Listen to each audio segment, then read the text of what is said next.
En seulement quelques heures, l'affaire autour de la disparition de Karine Esquivillon a connu de nombreux rebondissements. Pour cause, l'époux de la mère de famille, récemment interrogé par les gendarmes dans le cadre de l'enquête, a avoué l'avoir tuée. Une grande avancée dans cette affaire judiciaire qui a, bien évidemment, été évoquée dans les médias. Notamment chez Bruce Toussaint, ce vendredi 16 juin, sur BFM TV. Malheureusement, lorsque le journaliste a interrogé son correspondant, présent en Vendée pour l'occasion, un grand moment de malaise s'est fait ressentir. En effet, lorsque Bruce Toussaint a demandé à son correspondant quelle était la réaction de la famille, quand ils ont appris la mort de Karine Esquivillon, la réponse obtenue a été assez maladroite. Très bien, ils sont heureux, une petite fête est prévue ce soir au village, a-t-on entendu.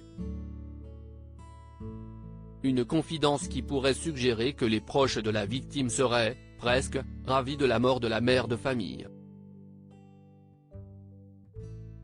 Cependant, le journaliste présent sur place a ensuite précisé que les proches de Karine Esquivillon étaient, au contraire, effondrés par la nouvelle.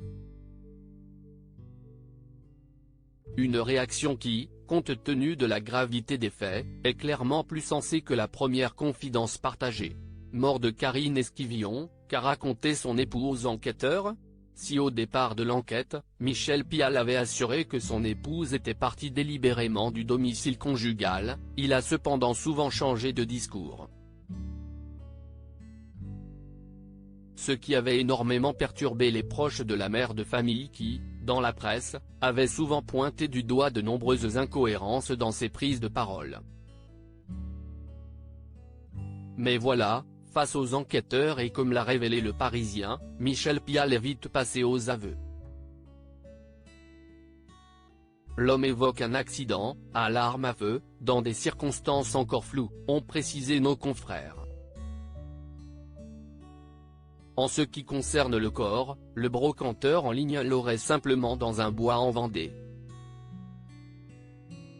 Un procédé qui ressemble presque à celui fait par Jonathan Daval qui avait également caché le corps d'Alexia dans les bois.